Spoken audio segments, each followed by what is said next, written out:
Il a accepté de sortir de son très récent congé de paternité pour venir nous présenter les résultats d'une étude qu'ACLAM a menée en collaboration avec l'UQTR dans la dernière année. Je vais laisser Hélène présenter la genèse de cette étude-là, pourquoi on le fait et tout ça. Mais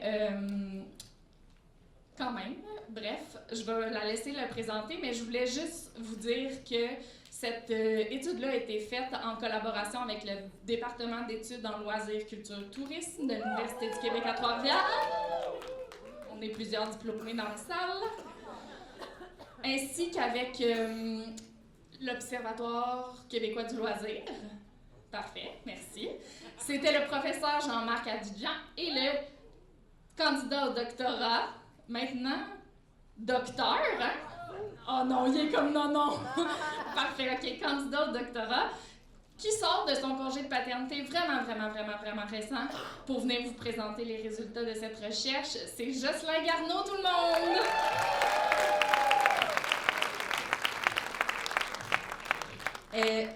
Un mot sur une petite mise en contexte sur cette recherche-là, qui était là en 2022. On présente ACLAM, la nouvelle image de marque, qui on est devenu, le passage de la corporation secondaire en spectacle vers cette organisation-là qui veut s'occuper des activités culturelles dans les écoles secondaires, qui veut leur donner un peu plus d'amour, un peu plus de place. ACLAM pour des écoles expressives, ACLAM une contraction d'acclamation. Et là, pour ceux qui étaient, on vous met en table ronde, on vous demande qu'est-ce que vous avez besoin, qu'est-ce qui pourrait avoir un impact sur votre travail au quotidien pour augmenter la portée de votre travail ou vous donner des moyens de faire plus d'activités culturelles dans les écoles ou de le faire différemment ou d'avoir des ressources pour y arriver. Puis les constats de ça, c'est que vous aviez besoin d'un argumentaire. Vous aviez besoin de données, d'une recherche, des données probantes pour vous dire, ou pour du moins aller voir votre direction et dire c'est à ça qu'on sert. Et le sport est très bien desservi dans les écoles secondaires et c'est très important. C'est pas en dualité avec le sport, mais c'est en complémentarité avec le sport. Parce qu'il y a des élèves qui vont être rejoints par le sport, puis d'autres, pas du tout. Fait eux, qu'est-ce qu'on fait? Cette recherche-là, vous nous l'avez demandé, on le fait. Et par on, j'ai rien fait. Jocelyn vient nous présenter ça parce que c'est lui l'homme derrière la recherche. Merci, Jocelyn. Merci Hélène, merci Gabriel. Bonjour tout le monde. Je suis fatigué. Ça va? Quatrième conférence aujourd'hui, je pense. Moi, je vais essayer de faire ça en une demi-heure. Puis ensuite, je vais vous inviter à aller lire notre rapport au complet. Parce que c'est impossible pour moi de vous parler de tout. Qu'est-ce qu'il y a là-dedans aujourd'hui? Donc, il va falloir aller lire. Chou. Mais c'est ça. Donc, voilà. Aussi, ceux qui ont assisté à la présentation juste avant dans cette salle-ci, là, vous allez être déçus. J'ai vraiment moins d'effets spéciaux. Donc, vous restez avec moi quand même, OK? Mais tu chantes bien, Jocelyn. Oui, je vais chanter à la... Non, c'est pas vrai. Je ferai pas ça. Alors, ben c'est ça. L'étude est vraiment pensée pour vous donner des armes quand vous avez un projet d'activité culturelle, d'activité artistique là, que je vais appeler pendant la présentation, en parascolaire, que vous voulez défendre, que vous voulez mettre sur pied à votre école. Puis le but, c'est de vous donner des arguments. Parce que, tu sais, quand on regarde là, comment le sport est défendu, ben c'est avec des arguments scientifiques. Quand on regarde la plateforme de C'est plus Québec en forme, mais vous savez de quoi je parle, là. Donc, c'est bourré de le sport, c'est bon pour la condition physique, c'est bon pour la concentration. C'est à peine, ça fait pas notre épicerie, là, le sport. Donc, ça a toutes les vertus. Donc, on voulait se dire, ben nous, qu'est-ce qu'on peut dire scientifiquement? Qu'est-ce que ça apporte de faire du parascolaire artistique chez les jeunes qui sont en âge d'être à l'école secondaire? Donc, je vais vous présenter ça. Notre étude, elle a été effectuée donc, dans la dernière année. Elle est financé par divers programmes, dont un programme de recherche là, fédéral qui s'appelle MITAX Accélération.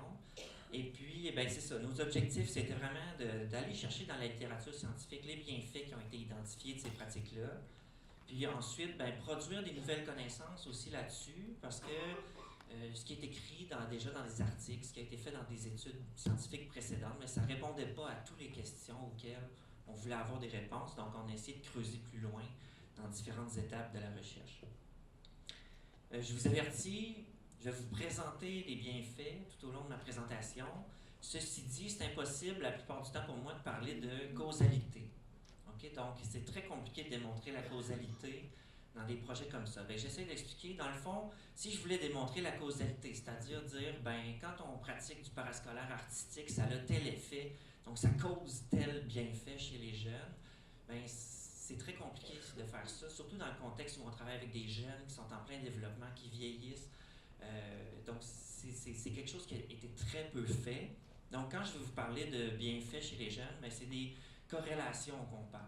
Donc, qu'est-ce que ça veut dire, ça? C'est que si je vais mesurer, par exemple, la confiance en soi chez un jeune qui fait du parascolaire artistique, plus il va faire de parascolaire artistique, plus il y a de chances que je détecte chez lui la confiance, un haut niveau de confiance en soi.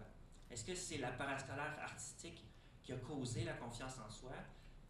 On peut émettre cette hypothèse-là, c'est probable, mais scientifiquement, c'est très difficile de l'affirmer. Donc, c'est une première limite à ce que je vous présente aujourd'hui. Ça ne veut pas dire que les données que je vous présente aujourd'hui ne veulent rien dire. Ce sont quand même les meilleures données scientifiques qu'on a à ce jour sur les bienfaits de la participation parascolaire artistique. Donc, je ne sais pas si j'ai réussi à rendre ça clair. Au pire, vous m'arrêterez là. Je suis très... on fait ça, on fait de l'impro pendant la présentation. Et puis, aussi, il y a quelques limites à ce qu'on peut affirmer, à ce que veulent dire nos résultats qui sont dus à nos méthodes de recrutement. Je ne vais pas les passer en détail parce qu'on a un temps limité. Elles sont toutes bien identifiées dans le rapport. Et si vous voulez me poser des questions là-dessus à la fin de ma présentation, ça me fera plaisir de l'adresser davantage. Donc, maintenant, la partie intéressante, les mises en garde sont terminées. L'étude qu'on a faite sur un an, c'est divisé en 4 phases différentes. La première, c'était une phase de recension des écrits scientifiques. Donc, autrement dit, on est parti en se disant qu'est-ce qui a déjà été identifié dans des articles scientifiques, publiés souvent par des professeurs, des chercheurs universitaires, à propos des bienfaits du parascolaire culturel et artistique. Donc, pour ça, on est allé voir qu'est-ce qui avait été écrit là-dessus de 2014 à 2023. Et puis, on a relevé 48 articles pertinents à ce sujet.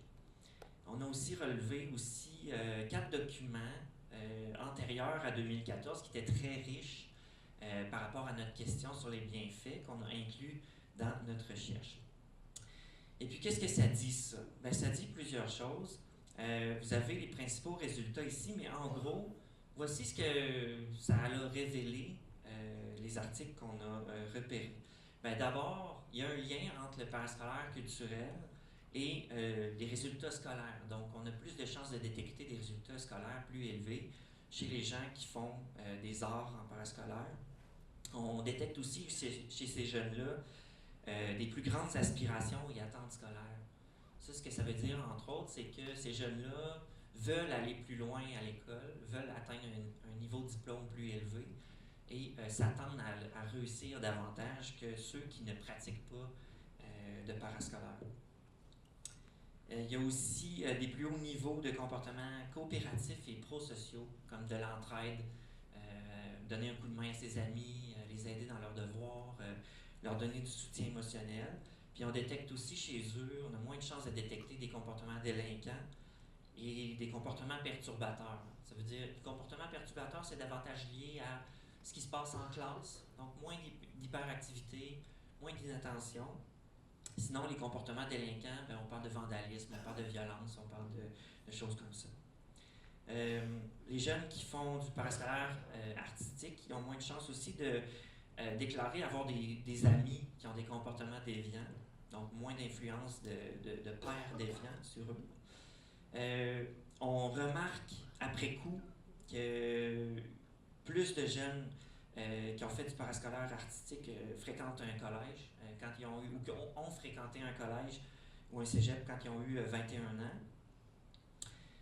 On détecte chez eux une confiance plus élevée dans le contexte scolaire, donc des scores plus élevés de confiance en soi scolaire, des meilleurs taux d'adaptation psychologique à l'âge adulte, donc une meilleure facilité à faire face à des situations stressantes. On détecte chez eux aussi moins de comportements de consommation d'alcool avant 18 ans. Donc, voilà. Puis, il y a même une étude qui dit que quand les jeunes présentent leur candidature, postulent sur un emploi, ben, s'il y a de la participation artistique qui est mentionnée sur leur CV, ben, leur candidature est davantage considérée. Donc, il y en a d'autres, il y en a plein d'autres, mais là, on va demander de faire des énumérations.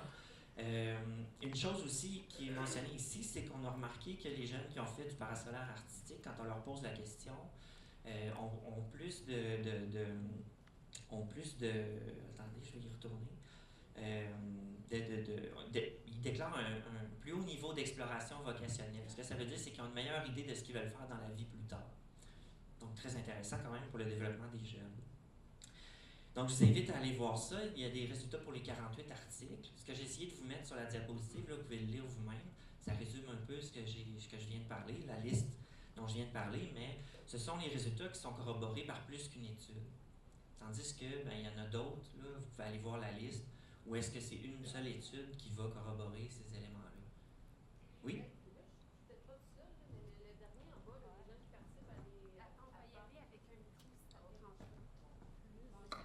Bonjour tout le monde.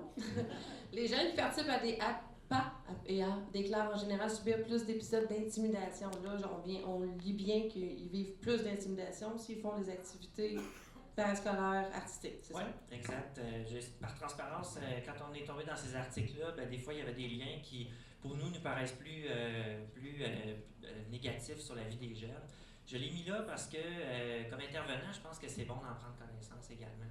Parce que dans nos interventions, dans la façon qu'on met en place nos programmes d'activité parascolaire, ben, c'est sûr que ça peut nous aider à intervenir d'une manière différente.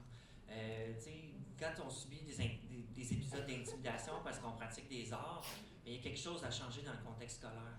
Et ça ne se fait pas du jour au lendemain, mais souvent la présence de leaders positifs va avoir une grosse influence là-dessus. Puis l'attitude des intervenants aussi qui animent ces activités-là va avoir une grosse influence là-dessus. Donc, vous allez pouvoir trouver quelques-uns de ces liens-là qui paraissent un peu plus négatifs sur le développement des jeunes dans l'étude également. Et on offre aussi à la fin quelques solutions là, pour guider les interventions pour qu'on puisse atténuer ces corrélations négatives-là qui sont détectées. Un des éléments qu'on discutait aussi, est-ce que les jeunes qui pratiquent des activités parascolaires artistiques sont plus marginalisés, donc ils ont plus d'intimidation? Ça peut être une des pistes, mais qu'on n'a pas plus d'informations. Puis c'est vraiment différent d'une école à l'autre. Par exemple, vous allez voir plus tard, on a rencontré des adultes pour leur demander qu'est-ce que eux, dans leur vie d'adulte, ça leur apportait d'avoir fait du parascolaire artistique aujourd'hui. Puis, tu sais, il y en a une de nos participantes qui nous disait, moi, à mon école, je faisais de la musique, j'étais dans l'harmonie. On était la risée de l'école parce que nous, on était une école de sport. Puis, c'était comme ça notre école. Puis, quand on est sorti en compétition ailleurs, on est arrivé en Estrie dans une école, puis on était accueillis comme des rois, tu sais. Fait que vraiment, à cette école-là, le climat était différent. Donc, il y a des choses sur lesquelles on peut travailler. Là. Moi, j'ai des exemples d'écoles en tête où les kings de l'école, c'était pas le corps arrière de l'équipe de football, là, c'était le premier rôle de la comédie musicale. Donc, il y a vraiment quelque chose à changer dans le climat scolaire. J'ai une petite question technique. Là. Dans le fond, quand on parle de parascolaire artistique, est-ce qu'on parle vraiment juste des activités qui, justement, comme une troupe d'improvisation, une harmonie, ça demande un engagement de la part des jeunes, ou on parle aussi des activités, exemple, qui peuvent se passer sur l'heure du midi, qui se présentent quand ils veulent? Est-ce que ces études-là sont pour ces deux options-là ou vraiment plus quand il y a un engagement à long terme? Ça va varier d'une étude à l'autre. Là, il faudrait replonger dans chacune des études, mais les deux étaient présents. Donc, oui, ça peut inclure les deux. Donc, voilà, ça c'était la première partie de l'étude. Il y a eu une deuxième phase ensuite parce que malgré qu'on a eu quand même 48 articles qu'on a on a pu aller chercher de l'information. Nous, on s'est dit, nous, on a des questions qui sont répondues par aucun de ces articles-là. Donc, on est allé chercher 441 jeunes pour leur poser des questions à savoir est-ce que eux, ce qu'on voulait voir, c'est leur profil. Est-ce que chez les jeunes qu'on va appeler les artistiques, on détectait un plus haut niveau de certaines caractéristiques, je vous nomme par exemple la motivation scolaire qui me vient en tête, que chez les jeunes qu'on va appeler les inactifs, donc ceux qui pratiquaient aucune forme de parascolaire, donc ici on parle aucune forme de parascolaire, soit artistique ou sportif. Donc le but de notre étude, c'était d'aller comparer 4 profils de jeunes, les artistiques, ceux qui faisaient juste du parascolaire artistique, les sportifs, ceux qui faisaient juste le sport, ceux qui faisaient aucune des deux catégories, puis on avait aussi les versatiles qui faisaient à la fois des arts et des sports en parascolaire. Puis on voulait voir sur les 10 caractéristiques qu'on avait identifiées, sur lesquelles on avait des questions, est-ce qu'on détectait dans un groupe un plus haut niveau de motivation scolaire, par exemple, ou un plus bas niveau. Puis évidemment, on voulait voir du côté des artistiques, qu'est-ce qu'on détectait. Donc, suite au questionnaire qu'on a distribué, qu'est-ce qu'on a pu détecter? 3 liens positifs, donc des corrélations, encore une fois, entre la PPA, la participation parascolaire artistique, et la motivation scolaire. Ce lien-là, il existe. Les jeunes qui pratiquent du parascolaire artistique sont plus motivés à l'école que ceux qui font aucune forme de parascolaire. Donc ça, c'est la première chose. Ensuite, au quotidien, ils déclarent vivre plus d'émotions positives. On les questionnait sur 6 émotions qui étaient jugées positives dans la vie des gens. Donc, il y avait la fierté, entre autres. Il y avait la joie, la curiosité, des choses comme ça. Et puis, ce lien-là, il existe également. Ça, c'est positif sur le bien-être des jeunes au quotidien. Et finalement, il y avait un lien entre la participation parascolaire artistique et la consommation de produits culturels québécois. On leur demandait, est-ce que vous avez l'impression de consommer... en fait, on leur demandait la fréquence à laquelle ils allaient consommer des produits culturels québécois. C'était quoi les produits culturels? Des films québécois, des téléséries, des livres québécois, des BD. Il y avait des balados aussi. On l'a questionné là-dessus et ce lien-là existe également. Donc ici, on est vraiment chez les jeunes qui ont cette participation parascolaire artistique. On en avait 221 dans notre échantillon. Puis finalement, dans nos comparaisons, qu'est-ce qu'on a détecté? Les artistiques vivent en général plus d'émotions positives au quotidien que les inactifs. Puis les artistiques sont en général plus motivés à l'école que les inactifs également. Donc on le voit. Il faut mettre une note aussi. On a détecté ces corrélations-là également chez les sportifs, chez les versatiles. Donc c'est pas propre au parascolaire artistique, mais c'est là également. Ceux qui faisaient uniquement des arts, ils l'avaient ce lien-là. Ils étaient plus motivés à l'école, vivaient plus d'émotions positives au quotidien. Ce que ça nous a amené à conclure, c'est que justement le jeune, on a beau essayer de le forcer à aller faire du sport, il ne va pas récolter tous les bénéfices du sport si ça ne lui tente pas de faire du sport.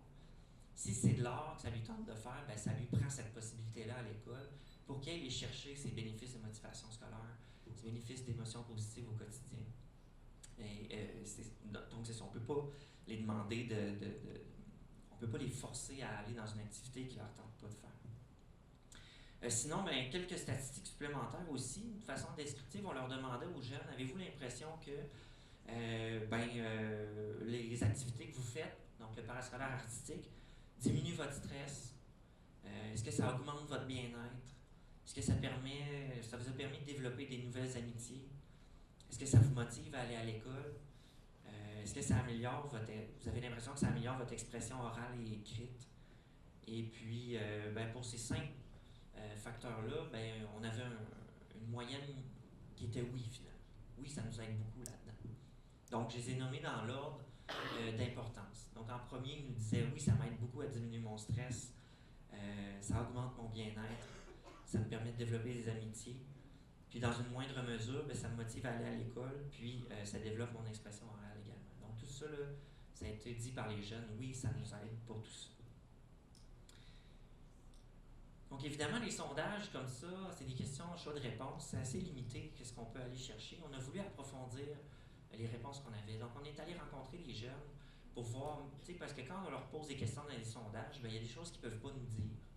Hein, si je leur demande qu'est-ce que ça leur apporte, puis j'ai 5 choix de réponse, si leur réponse est en dehors de ces 5 choix-là, je ne le saurai jamais. Donc, on est allé les rencontrer. On a rencontré 14 groupes de jeunes, 70 jeunes au total, pour discuter avec eux de qu'est-ce qu'ils avaient l'impression que ça leur apportait dans leur vie en ce moment. C'était les jeunes de secondaire 3 à 5 qu'on a rencontrés. On l'a fait dans le contexte du rendez-vous pan-québécois secondaire en spectacle. Puis, on avait 3 équipes donc, qui est allées les rencontrer. Puis, on a essayé de rencontrer des jeunes au profil varié au niveau de leur sexe, de leur âge, de leur région d'appartenance, puis aussi des activités qu'ils pratiquaient. Donc, voilà. Les bienfaits qu'on a identifiés quand on a essayé de les regrouper en catégories, il y avait 6 grandes catégories. Donc, ça les aidait à faire quoi? Ça leur apportait quoi dans leur vie, les jeunes? Premièrement, il y avait des bienfaits immédiats sur eux. Donc, tu sais, on parle de bien-être, on parle de joie, on parle de fierté. Ça, au quotidien, ça les aidait. Je vais y revenir dans un instant. Ensuite, il y a une autre catégorie, ça les aidait à développer des traits, des attitudes, des compétences utiles pour la réalisation de projets, ou également plus tard, à l'école. Donc, des choses qui allaient leur être utiles plus tard dans le cadre d'un emploi également. Ça leur permettait ça c'était une catégorie qui revenait énormément souvent, de se découvrir en tant que personne, découvrir leur identité, savoir qui ils étaient pas également par cette pratique-là. Quelque chose que ça leur apportait aussi, c'était des compétences au niveau interpersonnel, social, en communication aussi également. Finalement, ce qui revenait presque le plus souvent, c'était se faire des amis, hein, trouver des gens qui sont comme nous, réussir à se faire un cercle qui nous permet de passer à travers le quotidien. Puis, il y avait une dernière catégorie qu'on a identifiée qui était l'élargissement de leur monde, leur faire voir autre chose. Ça revenait beaucoup, ça, parce que par exemple, quand il y a des jeunes qui faisaient de la musique, qui sortent souvent en compétition, ça leur permet de voyager, ça leur permet de rencontrer des gens de toutes sortes de milieux socio-culturels différents du leur, d'aller dans d'autres régions du Québec, du pays. Donc, de voir d'autres réalités, puis de rencontrer des gens de tous les âges également. Donc, ça élargissait vraiment leur vision du monde. Si on y va dans le plus précis, j'ai essayé de vous mettre les 10 thèmes qu'on a discutés avec les jeunes qui revenaient le plus souvent. Donc, évidemment, le plaisir immédiat, la bonne humeur à tous les jours, le bien-être et le bonheur, c'est des choses qui revenaient souvent. C'est le fun, j'aime ça, ça me fait du bien. Faut pas minimiser ça. Hein? Adolescent, qui a eu du fun adolescent ici? Bon, personne. Non, mais tu sais, on a tous eu des passes difficiles, je pense. Donc, tu sais, il ne faut pas sous-estimer juste l'occasion que le jeune, pendant un instant, puis quelques jours après un succès, se sente bien, tu sais. Il y a quelque chose là-dedans, il y a quelque chose de très... On vit dans le moment, là, on est YOLO quand on est jeune. Donc, excusez mon anglais. Tu sais, ces moments-là sont très importants. Moyen de rencontrer des gens, de se faire des amis, j'en ai parlé, mais ça aussi, il ne faut pas le minimiser. Hein. Tu sais, quand on est au secondaire, là, la famille, là, hein, aux poubelles, ça prend le bord. Tu sais, on essaie de se découvrir à l'extérieur de son cercle familial, donc c'est une occasion extrêmement importante de le faire. Il y a quelque chose qui revenait souvent, c'était non seulement immédiatement la réduction du stress et de l'anxiété qu'on peut vivre au quotidien, mais également le développement d'outils pour mieux le gérer ensuite, ce stress-là, cette anxiété-là. Quelque chose qui est revenu à plusieurs reprises, surtout chez les jeunes qui faisaient de la musique ou de la danse, c'est l'éthique de travail. Donc, l'apprentissage d'une éthique de travail, une compétence transversale qui est ensuite utile là, dans toutes les circonstances de la vie, je dirais. Mais donc, on parle de quoi? On parle d'abord de persévérance dans un projet. On parle d'autonomisation du travail et de l'apprentissage. Et compétences aussi d'organisation de son temps. Hein, donc, je ne sais pas si vous l'observez dans vos milieux, mais les jeunes, c'est rare qu'ils font rien qu'une affaire. Ils en font souvent 5000. Fait qu'ils doivent apprendre à organiser leur temps, puis la plupart deviennent très bons pour le faire. Ça fait partie de ce qu'on a inclus dans l'éthique de travail. Puis ça va être utile toute leur vie. Là, ensuite, méthode d'expression des émotions autres que la conversation. Parler quand on a 14-15 ans, là, c'est pas donné. Hein, c'est ça. Exprimer ses émotions. Donc, il y en a beaucoup qui nous ont dit c'est comme ça que je les exprime, ça me fait du bien. Par le poème, le nombre de jeunes qui écrivent des poèmes, c'était impressionnant. Le dessin, mais aussi juste la musique, c'est une manière d'exprimer. Tu sais, il y a quelqu'un qui nous disait, ben moi je choisis mes pièces en fonction de comment je me sens. Tu sais. Fait que pas trop de death metal, là, on espère. Tu sais, c'est ça. Mais ben, bref, c'est une manière. Tu sais, on peut les écouter à travers ce qu'ils nous disent par leurs prestations. Fierté personnelle, confiance en soi, mais ça aussi, ça nous suit toute notre vie. Source de moments mémorables. Hein, ces moments-là nous suivent toute la vie, nous donnent confiance, nous donnent nous font sourire hein, quand ça va moins bien, donc on se souvient de ça. Découverte de soi, affirmation de son identité, découverte et exploration de ses capacités. Je me souviens qu'on discutait avec des jeunes que c'est comme le temps de se planter là aussi. Puis dans le parascolaire, il n'y a pas trop d'impact là, finalement si on se plante, donc faites-le là, pas plus tard. Puis développement de compétences communicationnelles et interpersonnelles, donc par exemple, les jeunes qui étaient dans des harmonies nous disaient j'ai appris à tolérer des gens que j'aime pas beaucoup, parce qu'il faut travailler ensemble.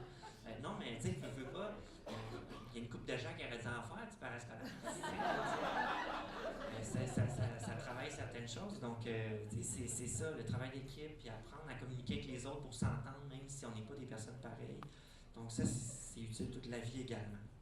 Donc vous allez voir, dans le rapport, je vous invite à aller lire, encore une fois, c'est encore plus riche, il y a beaucoup plus de catégories que ça, mais ça, c'était les plus fréquentes. Là. Comment on est au niveau du... Il nous resterait environ 10 minutes, gros max. Super. Pour Parfait. être en cohérence avec tout le reste. J'ai tant plus de blagues, là, c'est ça? Oui, beaucoup plus drôle. OK. Donc, quatrième phase, dernière phase de l'étude. On avait une question parce que là, on est allé parler à des jeunes, puis les jeunes nous disaient ben, j'ai l'impression que ça va m'être utile plus tard d'avoir appris à faire ça, d'avoir développé ce trait de caractère-là.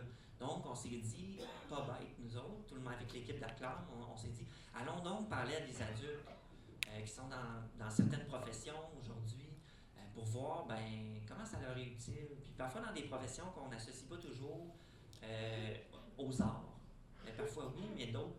Donc on a essayé d'aller identifier des adultes, encore une fois, profils variés, puis variés au niveau de leur profession. Donc cette fois-ci, on a fait 11 entretiens. C'est des entretiens individuels, puis on a ciblé 11 professions différentes. Parmi ces professions-là, on a par exemple une médecin, on a une attachée politique. Donc on a essayé d'être varié. Il y avait un animateur de la vie culturelle également dans une école, récréologue. Après ça, on avait pharmacien. Donc tu sais, on a essayé d'aller dans des affaires, directrice d'établissement carcéral également, des choses un peu out there pour voir, toi tu as fait des arts, est-ce que tu as l'impression qu'aujourd'hui ça t'est utile encore?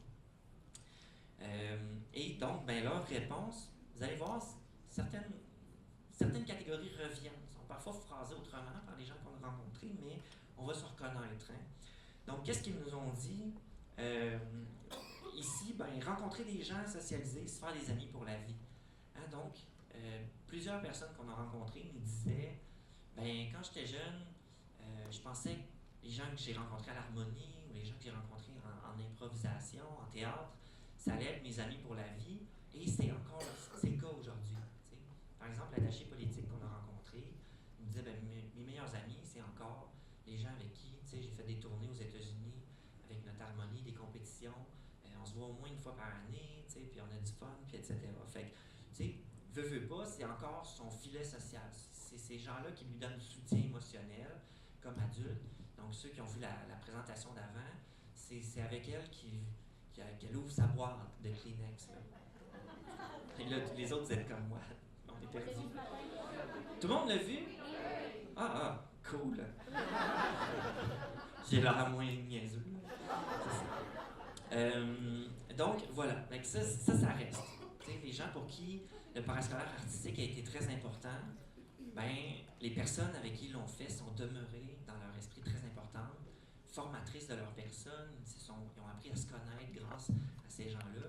Puis aujourd'hui, ça reste des personnes présentes dans leur vie. Pas toujours. Il y en a d'autres qui nous ont dit je ne vois plus ces gens-là, mais le souvenir me fait sourire encore de ces gens-là. Ça leur apportait quelque chose quand même.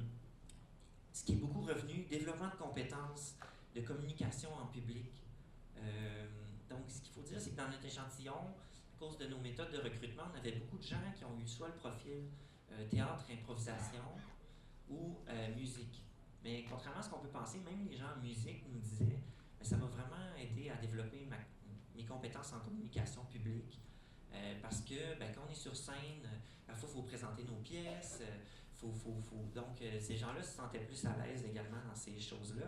Quelque chose qui peut être remobilisé au travail, ne serait-ce que dans une rencontre d'équipe, dans une présentation à un client. Donc, il y a toutes sortes de choses. Communication publique aussi, tout ce qui est service à la clientèle. Notre pharmacien nous disait ça, à quel point ça lui était utile encore aujourd'hui. Développement de compétences communicationnelles et interpersonnelles, ici vraiment dans la relation avec l'autre. On a rencontré quelqu'un, sa job était essentiellement de rencontrer les locataires dans des habitations à loyer modique à Montréal pour régler des problèmes de salubrité. Donc, pas des situations faciles au quotidien. Puis vraiment, lui, il avait l'impression que ce qu'il a acquis en improvisation, bien, ça lui permettait de mieux connecter avec la personne devant soi. Il disait, si j'avais joué au basket, mes compétences que j'aurais aujourd'hui, c'est jongler avec un ballon. Mais là, j'ai fait de l'improvisation. Puis qu'est-ce que ça m'a appris comme compétence? C'est connecter avec l'humain. Puis ça, c'est utile à chaque minute de ma vie d'adulte. T'sais. Dans le fond, on a une intervention.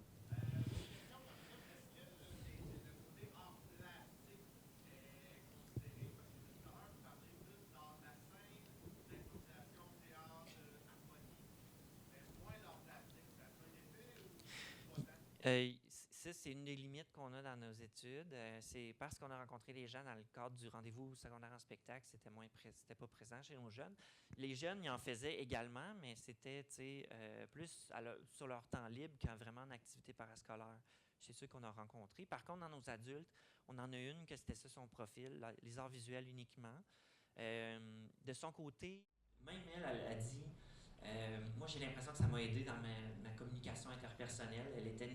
Elle nous dit être une personne extrêmement introvertie et ça lui donnait des outils pour combattre un peu cette introversion-là parce que quand elle doit exposer son art, veut pas, il y a une médiation, une rencontre avec le public et devait donc se dévoiler comme personne à travers son art. Fait que, oui, je pense que dans une certaine mesure, ça peut être présent, mais ça l'était moins dans notre étude. Mais dans la recension des écrits, ils étaient comptabilisés, là, les profils artistiques, arts plastiques, arts visuels aussi. Oui, on l'avait inclus dans ce qu'on appelait la participation parascolaire artistique. Donc, encore une fois, c'est du cas par cas dans un article à l'autre. Il y en a que c'était seulement des arts plus comme les beaux-arts, le ballet, nanana.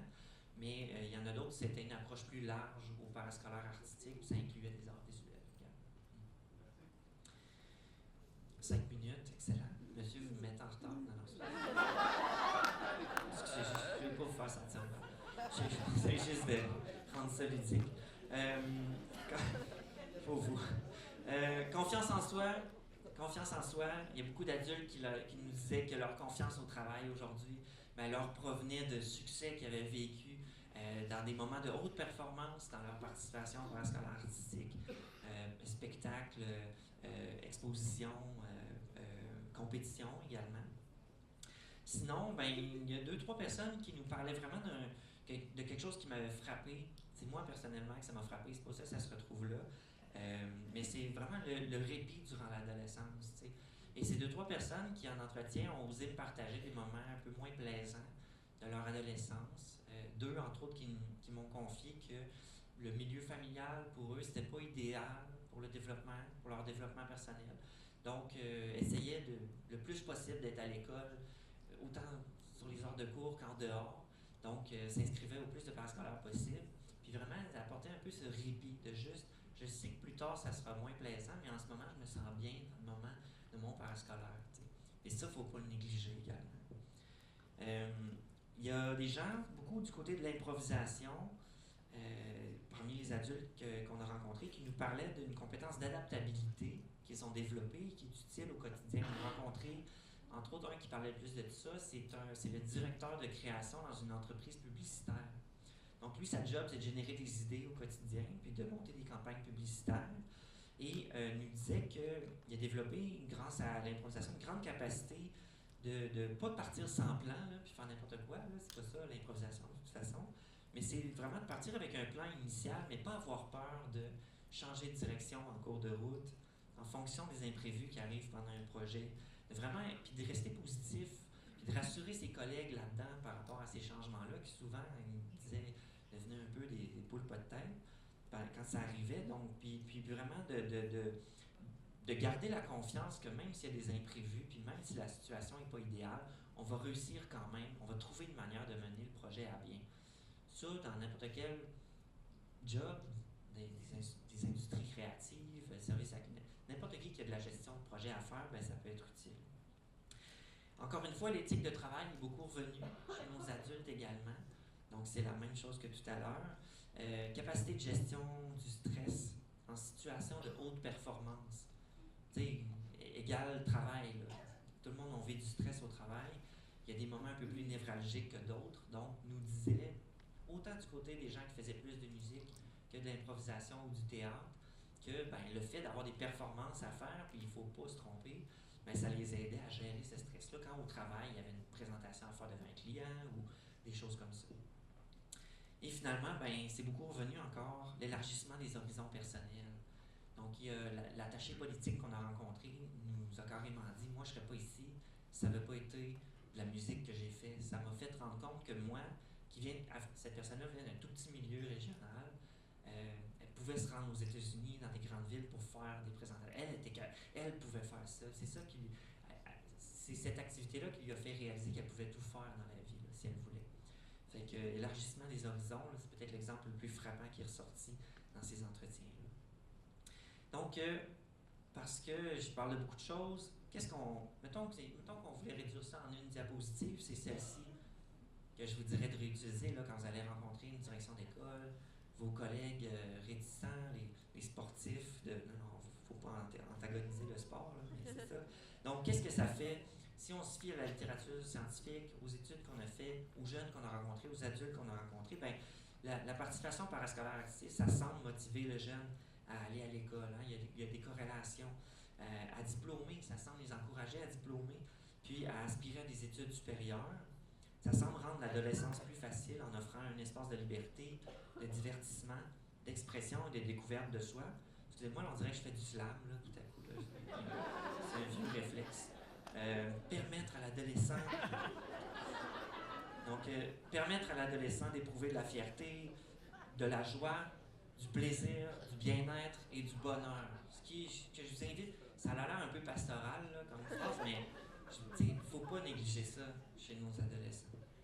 Ensuite, favoriser l'apprentissage de nombreuses compétences transversales utiles pour la vie adulte, comme l'éthique de travail, la confiance en soi, le travail d'équipe, l'empathie, l'adaptabilité et les compétences communicationnelles et interpersonnelles. Ensuite, ouvrir un monde d'opportunités variées à l'adolescent, élargir sa vision du monde et lui permettre de vivre des moments mémorables. Faire en sorte que l'adolescent pose moins de comportements indésirables et davantage de comportements prosociaux, ce qui a été aussi démontré dans la littérature. Puis, rencontrer des gens de tout acabit, des gens comme soi et se faire des amis pour la vie. Donc, des petits remerciements. D'abord, merci à Acclam pour ce beau projet de recherche. Nous, c'était extrêmement plaisant à l'Observatoire à l'UQTR de travailler là-dessus. Puis aussi, juste pour prendre le temps, il y a des gens qui nous ont aidés au recrutement, là, beaucoup dans l'équipe d'Acclam. Merci beaucoup, là, ça a été super utile pour l'étude. Justement, fameuse étude, où est-ce que vous allez pouvoir retrouver le rapport? Ça va être à l'adresse qui est là. Là. acclam.ca/impact. C'est déjà en ligne actuellement. Vous avez accès à l'étude complète. Gabrielle Raymond a travaillé pour en faire une présentation qui est très succincte à lire pour vos directions d'école qui peuvent être parfois occupées. Vous allez peut-être, ou pas, avoir un petit sac à la sortie d'ici. Et peut-être, dans ce sac, il y aura un aimant que vous allez pouvoir coller sur votre classeur dans votre bureau qui reprend ça, l'impact des activités parascolaires artistiques réelles et documentées, la nécessité d'en offrir aussi. Ça, c'est vous. Vous le faites déjà et vous le faites bien. Puis, on voulait juste vous donner un coup de pouce. On espère que ça va être un coup de pouce pour vous pour dire, je pense qu'on est dans la bonne direction. Puis, avec Jocelyn, ce qu'on parlait, puis nous, ce qui ressortait beaucoup quand on a reçu l'étude, c'est oui, le sport, mais qu'est-ce qu'on fait pour les jeunes qui ne veulent pas en faire du sport compétitif, ou peu importe, qu'est-ce qu'on fait pour eux? Parce que l'important, c'est d'avoir une diversité d'offres. Donc, je pense que le culturel, il y a une belle place à prendre aussi. Vous êtes là pour le donner. Je sais qu'il y a des intervenants sportifs aussi dans la salle. Fait que, tu sais, on est en complémentarité pour que tous les jeunes puissent ressentir ces bienfaits-là d'une pratique parascolaire épanouie. Tu sais, je me permets d'ajouter, là, si vous allez rencontrer quelqu'un pour vendre votre salade et tout, la réponse que vous allez peut-être obtenir, c'est « Ouais, mais le sport aussi. » Ah, le sport aussi, ça apporte de la confiance en soi, ça apporte mais j'ai essayé de travailler sur une analogie. Puis, tu sais, on entend souvent dire, tu sais, si vous allez voir un spectacle d'humour, là, mais vous n'avez pas le goût de rire, là, vous rirez pas. T'sais. Puis ça sert à quoi le spectacle d'humour? C'est quoi le bienfait de ça? Ben, c'est rire, ça fait du bien ça. Si vous n'avez pas le goût, là, vous n'aurez pas, vous rirez pas. Fait que si tu n'as pas le goût de faire du sport, tu n'en récolteras pas les bienfaits. Même, en fait, c'est montré dans certaines études que c'est mieux de faire et des arts et du sport. T'sais. Les versatiles, ils ont un beau profil quand on regarde leurs statistiques. Fait qu'il ne faut pas trop s'opposer. Il faut vraiment faire, ouais, mais moi j'ai des jeunes qui veulent faire autre chose, puis c'est là-dedans qu'ils vont s'épanouir. Puis c'est là-dedans qu'ils vont aller chercher les bénéfices, les bienfaits qu'on vient de présenter. Fait que c'est ça. Merci, Jocelyn.